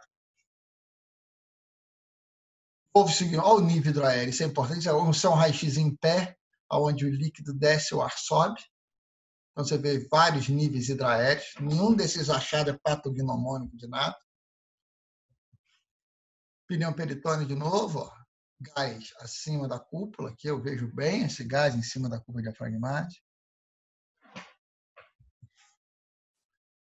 Mais uma vez, raio-x deitado, padrão de gás difuso, centro, tem, então isso aqui é intestino delgado. Se eu estou vendo a alça intestinal, então eu tenho edema de alça intestinal, presença de gás no intestino. Aqui eu coloco o paciente em pé, o líquido vai descer, o ar vai subir, eu vejo assim, vários níveis hidroaéreos. Olha lá, edema de alça. Vários níveis, um de um ladinho do outro. Sinal das contas do rosário. Mais uma vez, raio-x em pé, periferia colo. Isso aqui é colo. Periferia colo. Raio-x em pé, nível hidroaéreo. Só tenho nível hidroaéreo e raio-x em pé. E assim vai. Então, qual é a rotina de imagem radiológica? Tá? Então, raio-x simples. Os outros exames dependem do que você quer. Todos eles têm indicações e contraindicações. Ultrassom, aqui mostrando uma apendicite aguda. Não é bom exame para ver apendicite aguda. Ultrassom é bom na intérface líquido sólido. Então, ele é excelente para colecistite aguda, porque você vê um cálculo impactado, líquido dentro, parede espessada. Como ele é bom para líquido, ele é importante para procurar abscesso na cavidade abdominal. Então, esse é um dado importante, a procura desses abscessos na cavidade abdominal. Aqui mostrando uma vesícula biliar, parede espessada, falando a favor de colecistite aguda. Então, o ultrassom é bom na intérface líquido sólido. Vesículo, abscesso na cavidade.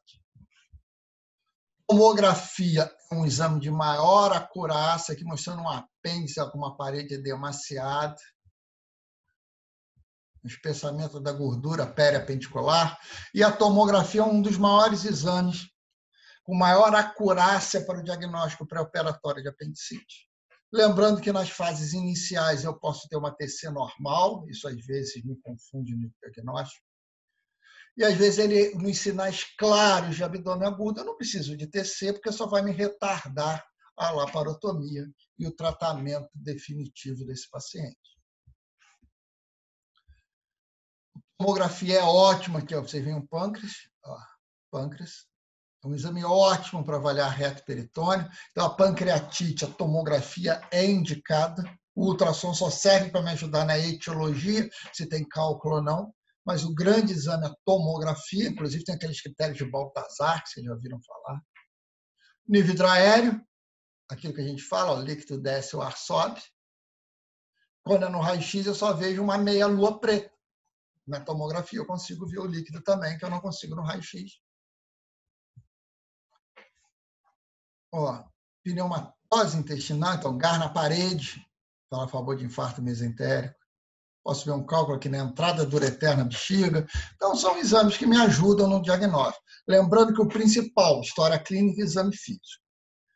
Não dei o diagnóstico, exame laboratorial de rotina. Não dei o diagnóstico, lanço mão dos outros exames, como ultrassom e TC, e exames de sangue específicos para a patologia que eu tenho pensado.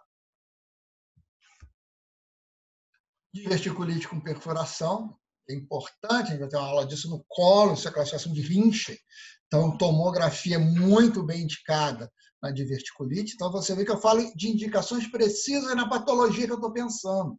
Isso é um dado importante. Então, está com dor na barriga, tem que fazer TC. Não. Está com dor na barriga, história clínica, exame físico.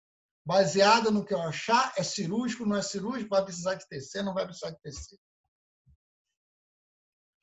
Vários diagnósticos diferenciais do meu abdômen agudo, disparado, apendicite e colecistite são os principais. E aqui, mais ou menos, como a gente tem, isso é um organograma que mostra como nós vamos avaliar esse paciente. O paciente tem dor abdominal. Primeira coisa, anamnese, história clínica e exame físico. Alta probabilidade de abdômen agudo? Opa, acho que sim. Preciso de exame complementar? Vamos fazer o de rotina. O que é rotina? Hemograma completo. Tem leucocitose, não tem leucocitose? Essa doença está no início, não está no início? E a gente vai pensando nisso. Então, exames de rotina. E o exame de imagem de rotina é o radiológico de abdômen agudo. Olha só. Você vê que entra em todos. Raio-X, raio-X, raio-X, raio-X. Só perdi para o hemorrágico. Por quê? Porque a tubária que sangrou. Os sinais indiretos ao raio-X eu vejo pouco. Então, eu vou ter sangue na barriga. Local bom para eu ver líquido, ultrassom. Então, um grande exame no abdômen agudo hemorrágico é ultrassom.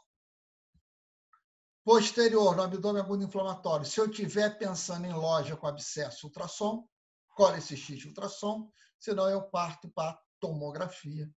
Abdômen perfurativo, raio-X é o principal, inicial, mas o exame de maior acurácia para pneu peritônio é TC. Só peço se eu ficar na dúvida ou se eu não ver no raio-X. Abdômen agudo obstrutivo, raio-X é o grande exame que me fala. A tomografia me ajuda na topografia, mas normalmente eu faço esse diagnóstico com a laparotomia. O isquêmico, a angio-TC e a arteriografia são os grandes exames, lembrando que a gente vai ter aula específica de tudo isso aí. O abdômen hemorrágico, o ultrassom ATC pode ser indicado também, mas o ultrassom é o grande exame inicial para esse paciente. E termina na laparotomia ou laparoscopia, que estão as mesmas indicações precisas, com a vantagem da laparoscopia ser um procedimento minimamente invasivo. Tem suas contraindicações, somente no paciente com hipotensão grave. Então, o que é importante? O que vocês têm que carregar da nossa aula aqui? O que é importante? Na avaliação do abdômen agudo, a avaliação seriada, de preferência por um mesmo examinador. O que é isso? Chegou o paciente agora, examinei, olhei, estou na dúvida? Deixo interno ou não em paciente, daqui a 15, 20 minutos eu olho de novo, porque a doença é evolutiva. Então, o exame seriado é o mais importante para o seu paciente.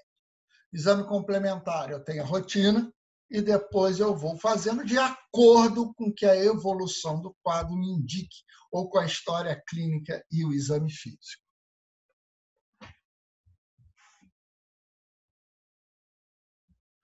Quando que eu opero esse paciente? Quando eu tenho sinais inquestionáveis de abdômen agudo, de peritonite. Então, eu não tenho dúvida que isso é uma peritonite. Tratamento é cirúrgico. Eu não fechei o diagnóstico ainda, mas o paciente está com a dor piorando, está progressiva e o quadro está me indicando o que faça isso. Dúvida diagnóstica, o paciente está séptico, inexplicável, tem dor abdominal, eu não suspeito e eu acabo fazendo uma laparoscopia diagnóstica nesse paciente. Presença de pneumoperitônio no paciente com dor abdominal e a suspeita do infarto mesentérico também são indicações absolutas. Ou seja, quando que eu indico a cirurgia? Quando a evidência do abdômen agudo for muito alta. Pré-operatório. Depende como o paciente está. Normalmente, acesso venoso, reposição volêmica. Principal parâmetro de uma reidratação adequada é a diurese. Então, eu avalio se eu preciso de catéter, de sonda de Foley. Sonda nasogástrica. A indicação é relativa da sonda nasogástrica.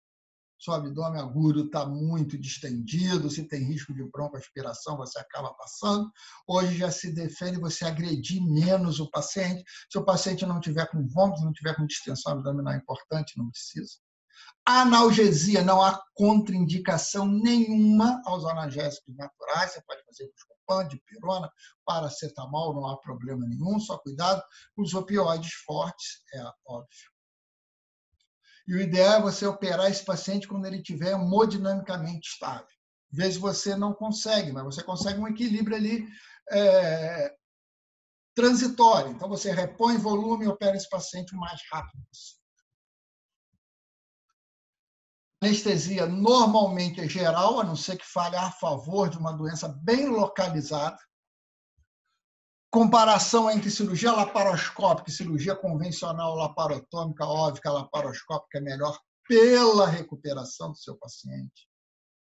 Existem algumas contraindicações da laparoscopia que já foram absolutas, hoje são relativas, paciente que tem múltiplas laparotomias, distensão abdominal de vulto, quer dizer, eu posso lesar uma alça ao fazer o pneu peritônio. Hoje a gente já tem técnicas e táticas que evitam isso. Você fazer a punção com o abdômen aberto, essa coisa toda, para pequenas incisões. Hoje, a grande indicação da laparoscopia é instabilidade hemodinâmica. Então, não esqueça, o paciente está instável hemodinamicamente, não há como eu fazer a laparoscopia, porque quando eu fizer o pneumoperitônio, eu pioro muito esse paciente, por compressão vascular, de déficit de retorno venoso, eu vou piorar. Então, a contraindicação hoje absoluta para a laparoscopia é a instabilidade hemodinâmica. Vários diagnósticos diferenciais, aqui a gente faz questão de colocar não cirúrgico, né? Porque a gente falou tantas coisas. Então, vocês sempre têm que abrir um leque na cabeça de vocês. Estou no pronto-socorro, chegou um cara com dor abdominal. Primeiro leque que abre, cirúrgico ou não cirúrgico. Se eu falo que é cirúrgico, ótimo para mim, diagnóstico de certeza é cirúrgico. Se eu falo que não é cirúrgico, olha quanta coisa pode ser. E agora eu tenho que fechar esse diagnóstico. Primeiro que eu posso estar errado. E uma morbimortalidade de uma doença cirúrgica, como todas as doenças, está intimamente relacionado com o tempo de evolução. Um exemplo, uma úlcera perfurada com mais de 72 horas de evolução, a mortalidade é próximo dos 100% em determinado serviço. Então, você fica muito preocupado com esse tempo de evolução. Lembrando, só para vocês lembrarem dos tipos, estamos no finalzinho já da nossa aula, os 3 tipos de peritonite, que é a peritonite primária, secundária e terciária. Disparado, a principal causa é a secundária, quer dizer, eu faço pus na barriga por causa de uma patologia intraabdominal pré-existente. Exemplo, apendicite aguda, colecistite, pancreatite, infarto mesentérico. Então, eu tenho uma doença básica que evoluiu com peritonite. Eu tenho a peritonite primária, que é a peritonite espontânea, comum em pacientes com ascite, outras doenças, como tuberculose, por exemplo, paciente que faz diálise peritoneal, mas é uma infecção na cavidade, eu faço uma peritonite na cavidade, porém eu não tenho uma doença de uma víscera propriamente dita. Mas, mesmo assim, eu tenho um fator predisponente, normalmente ascite. Então, é comum na criança com glomerulonefrite, é comum no adulto com cirrose, por exemplo. Peritonite terciária faz parte hoje das doenças inflamatórias intestinais. É uma disfunção orgânica, onde você trata a sua peritonite secundária, ou mesmo primária. Cessa-se o processo inflamatório inicial, o processo infeccioso, mas há uma perpetuação do processo inflamatório do peritônio, mesmo sem causas evidentes. Isso é uma disfunção do meu sistema imune, é o mesmo raciocínio do porquê que o paciente faz insuficiência respiratória, insuficiência renal. Então, é um acometimento do peritônio inflamatório propriamente dito e indica mau prognóstico. Então, sei que falamos muita coisa, eu sei que é complicado mesmo, foi muita matéria, mas a intenção aqui não era ensinar o que vocês não sabiam, nós não falamos nada de novo, é para nortear os tópicos mais importantes para o estudo de vocês. Essa aula vai ser gravada, a gente vai editar e vai ficar lá no YouTube para vocês. Ok? Referência. Temos 2 livros, eu gosto bastante. O primeiro é o Sabiston, que é o nosso livro-texto. Então, está aqui as principais referências do nosso livro-texto. E existe na biblioteca nossa o Current, que é um livro mais atual. Ele é até mais atual que a maioria dos Sabiston que nós temos. Tem um livro novo do Sabiston, mas a maioria não tem. Então, o Current pode ser bem visto nessas matérias. Então, vale a pena a gente estudar por aqui.